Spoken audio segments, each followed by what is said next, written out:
Hello students, welcome to Abhyas classes. Today we are going to see the lecture 3 of quadratic equation. आज हम कुछ question solve करेंगे from the text NCERT. So this is the question number 2 from the NCERT exercise 4.1. The question is the area of rectangle plot is 528 meter square.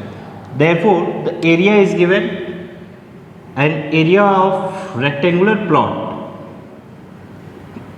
That means area of rectangular plot equals to 528 meter square. The first data is this, and from here we can say that L into B equals to 528 meter square. Because ये rectangular plot का बात कर रहा है. Rectangular plot का मतलब क्या हो गया? Area, length into breadth. The next line is the length of the plot is one more than twice its breadth. अब यहाँ पे समझने वाली बात ये है कि आपका लेंथ का रिलेशन ब्रेथ पे डिपेंड कर रहा है. लेंथ का जो भी वैल्यू होगा वो ब्रेथ के अकॉर्डिंगली होगा. तो यहाँ पे b को हम लोग क्या ले लेंगे? Let b equals to x. याद रखिएगा, जब भी हम लोग सॉल्यूशन करते हैं तो सॉल्यूशन करते वक्त ये इंपॉर्टेंट है, जिसका वैल्यू किसी और पे डिपेंड करता है तो जिस पे डिपेंड करता है उसका वैल्यू हम लोग x ले लेते हैं, और जो डिपेंड रिलेशन होता है फिर वो निकालते हैं. तो क्या बोल रहा है डिपेंड यहाँ पे relation? One more than twice its breadth. That means one more than twice its breadth. Twice breadth का क्या हो जाएगा? 2x. ब्रेथ का ट्वाइस करेंगे क्या हो जाएगा? 2 गुना. दैट मीन्स 2 से मल्टीप्लाइड कर देंगे हम लोग. Next, length equals to 1 more than बोला है तो plus 1. So here L equals to 2x plus 1 and B equals to x. Now let this be equation 1 and substitute the value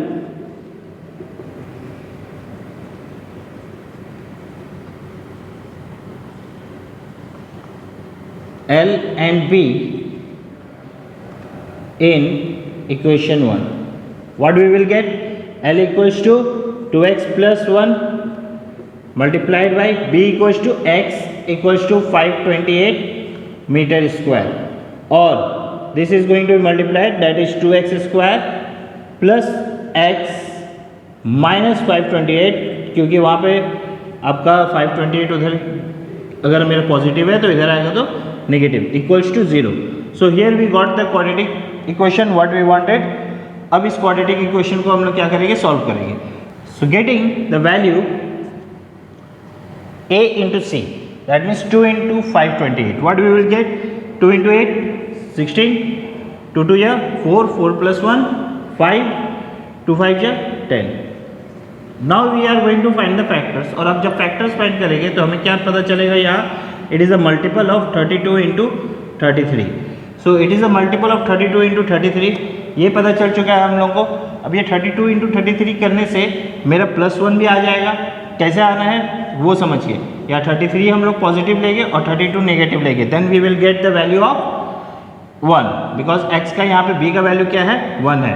so 2x square plus 33x minus 32x minus 528 equals to 0. It can be written like this. Now if you are going to take the value x common here, so what we will get? X, if we are going to take common, then you are getting 2x plus 33. Similarly, if we are taking 16 common here, then we are getting 2x plus 33 equals to 0. Or now the x already we have taken common, so from these two expression we can see that 2x plus 33 is common, so we are taking 2x plus 33 as common terms. तो यहाँ पे क्या बच गया? x, और यहाँ पे क्या बच गया? minus 16 which is equals to 0. और इसका मतलब क्या हो गया आपका? 2x plus 33 equals to 0 और x minus 16 equals to 0. That means x equals to 33 minus 33 by 2 और x equals to 16. अब यहाँ पे लेंथ का बात हो रहा है, तो लेंथ का जब भी बात हो रहा है तो हम लोग ध्यान में रखेंगे whenever we are talking about length, that means हमारा जो भी वैल्यू होगा वो पॉजिटिव वैल्यू को ही हम लोग कंज्यूम करेंगे, क्योंकि लेंथ डिस्टेंस है, डिस्टेंस मेरा नेगेटिव नहीं हो सकता. सो यहाँ पे हम लोग क्या किए? x का वैल्यू को 16 ले लिए. देयरफॉर x का वैल्यू क्या था? यहाँ पे b इक्वल्स टू x था, तो b का वैल्यू क्या हो गया? 16. L का वैल्यू क्या हो जाएगा? 2 into x, that means 16 into 2, that is 32 plus 1, that is 33. So the answer is 16 and 33. Hope you guys understand this question. So we are proceeding with the next question. NCERT के next question के बारे में हम समझते हैं. So this is the third question of NCERT, exercise 4.1. So the third question is the product of the two consecutive positive integer is 306. Find the integer. That means यहाँ पे बात कर रहे हैं ये लोग किसके बारे में, कॉन्जिक्यूटिव पॉजिटिव इंटीजर्स के बारे में. जब भी कॉन्जिक्यूटिव का मतलब क्या होता है, लगातार एक के बाद दूसरा. तो अगर मान लो पहला नंबर 2 है तो दूसरा क्या होगा, 3 होगा. ये 3 कहाँ से आया मेरा, 3 को हम लोग 2 + 1 लिख सकते हैं. तो इसी तरीके से जब भी कॉन्जिक्यूटिव पॉजिटिव नंबर लेना रहेगा तो एक नंबर हम लोग क्या ले लेंगे, x. तो let the first number be x. अब जब फर्स्ट नंबर आप x ले लिए तो सेकेंड नंबर क्या हो जाएगा मेरा, देखिए वहाँ 2 था तो क्या था, 2 + 1 हो गया था. यहाँ पे x है तो क्या हो जाएगा, x + 1. अब यहाँ पे कॉन्जिक्यूटिव नंबर्स हम लोग एक x लिए हैं और एक x + 1 लिए. नेक्स्ट क्या है, उनके जो प्रोडक्ट है, product of two consecutive positive integer, जो प्रोडक्ट है दोनों कॉन्जिक्यूटिव पॉजिटिव इंटीजर का, वो क्या है आपका 306 है. तो प्रोडक्ट क्या हो जाएगा मेरा, x × x + 1 which is equal to 306. अब जो भी क्वाड्रेटिक इक्वेशन है यहीं से मुझे मिलने वाला है, तो हम लोग यहीं से सॉल्व करेंगे क्वाड्रेटिक इक्वेशन को. तो यहाँ से सॉल्व करना स्टार्ट करते हैं. x × x, x², x × 1 + x equals to 306 और x² + x - 306 इक्वल्स टू 0. अब यहाँ पे 306 × 1 करेंगे तो क्या आएगा हमारा 306. इसको हम लोग क्या करेंगे, फैक्टराइज करेंगे. तो फैक्टराइज करने से क्या आएगा, 17 × 18. अब 17 × 18 आ गया. अब यहाँ पे देखिए पॉजिटिव चाहिए हमको तो +18 - 17 ले लेंगे, जो बड़ा नंबर है उसको पॉजिटिव ले लेंगे. x² + 18x - 17x - 306 equals to 0. और अब यहाँ पे क्या आ जाएगा मेरा, इन दोनों में क्या कॉमन है, x. तो क्या आया, x + 18. इन दोनों में 17 कॉमन है, -17 कॉमन ले लेते क्या आ जाएगा, x + 18 इक्वल्स टू 0. और x + 18 कॉमन है तो क्या बचेगा इसके पास, x. और इधर क्या बचेगा, -17 इक्वल्स टू 0. और अब यहाँ पे का मतलब क्या हो गया, या तो आपका x + 18 0 है और x - 17 0 है.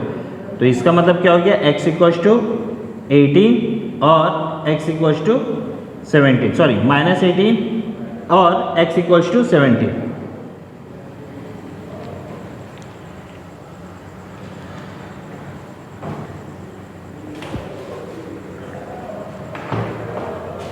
सो बेसिकली मेरा वैल्यू क्या है, -18 और 17 आ गया वैल्यू. अब यहाँ पे मैंने क्वेश्चन में पहले डिस्कस करा था कि क्या पूछा गया, कॉन्जिक्यूटिव पॉजिटिव इंटीजर. तो ये पॉजिटिव इंटीजर का मतलब क्या हो गया, -18 इंक्लूड हो सकता है, नहीं हो सकता है. तो सिर्फ और सिर्फ हम लोग क्या इंक्लूड करेंगे, x का value 17. Therefore the value of x = 17. और नेक्स्ट क्या हो जाएगा, x + 1, वो क्या होगा, 17 + 1 that is 18. So these are the two positive consecutive integers जिसका प्रोडक्ट क्या है हमारा 306 है. सो अब चलते हैं हम लोग क्वेश्चन नंबर 4 की तरफ. सो हम बढ़ते हैं फोर्थ क्वेश्चन की तरफ. The fourth question is Rohan mother's age is 26 years older than him. अब सबसे पहले तो हम लोग जो बाकी के 2 क्वेश्चन डिस्कस किए उसमें हम लोग ने क्या समझा, किसी प्रॉपर्टी को किसी और के प्रॉपर्टी से डिस्कस किया जा रहा है, डिपेंड किया जा रहा है. तो जिस पे डिपेंड हो रहा है उसको हम लोग एज्यूम करेंगे x. तो यहाँ पे देखिए क्या बोल रहा है, रोहन मदर्स एज, जो रोहन की मम्मी है, जो मदर है, उनका जो एज है वो रोहन पे डिपेंड कर रहा है. तो यहाँ पे रोहन पे डिपेंड करता है. रोहन का एज क्या ले लेंगे, let Rohan's age equals to x. तो सबसे पहले एज्यूम कर लिया हम लोग किसका एज, रोहन का एज. तो रोहन मदर एज क्या हो जाएगा, obviously 26 year older than him. तो 26 साल वो बड़े है. तो x प्लस कितना हो जाएगा, 26. नाउ द नेक्स्ट लाइन में थोड़ा सा ट्विस्ट ये लोग क्वेश्चन में प्रोड्यूस किया गया है. ये the product of their edges in 3 years. In 3 years, यही ट्विस्ट है, इसी पे हम लोग थोड़ा सा अभी बात करेंगे. इज 360, मतलब इन दोनों का एज का प्रोडक्ट नहीं दिया है, इन दोनों का एज 3 साल बाद जो रहेगा थर्ड ईयर के बाद जो रहेगा एज, उनका प्रोडक्ट हो जाएगा 360। दैट मीन्स अगर रोहन का एज अभी x है तो आफ्टर 3 ईयर रोहन का एज क्या हो जाएगा? अभी मान लीजिए आपका 12 साल है तो 3 साल बाद कितना होगा? 15 होगा। किस तरीके से आप निकाल रहे हैं? 12 प्लस 3 कर रहे हैं। तो सिमिलरली इसमें भी हम लोग क्या करेंगे, x है तो x प्लस 3। मदर्स का एज क्या हो जाएगा रोहन का? रोहन मदर्स एज क्या हो जाएगा आफ्टर 3 ईयर्स? x प्लस 26 है तो x प्लस 26 प्लस 3 कर देंगे। जो मदर का एज है उसमें और 3 ऐड कर दिए, that is x plus 29। Next line में क्या है, अब हम लोग का रिक्वायर्ड इक्वेशन जो है वो क्या मिलेगा हम लोग को? रिक्वायर्ड इक्वेशन हम निकालेंगे जिस तरीके से हम लोग पहले निकाले हैं। Product of their edges in 3 years, 3 साल बाद ये दोनों एज हम लोग का फिलहाल है अभी, और इन दोनों का जो प्रोडक्ट दिया गया है वो क्या है आपका? x plus 3 into x plus 29 which is equals to how much? 360। तो नेक्स्ट वन इज, इन दोनों को आप मल्टीप्लाइड करेंगे तो किस तरीके से करना है? x इंटू एक्स क्या हो जाएगा? X square. अब यहाँ प्लस 3 है और यहाँ प्लस 29 है, दोनों को ऐड कर देंगे तो कितना हो जाएगा मेरा? Plus 32x। 3 इंटू 29 फिर करेंगे तो 3 इंटू 29 कीजिए, कितना आ जाएगा आपका? 3 9 जा 27, 2 कैरी दैट इज 3 2 जा 6 plus 2 87 which is equals to 360।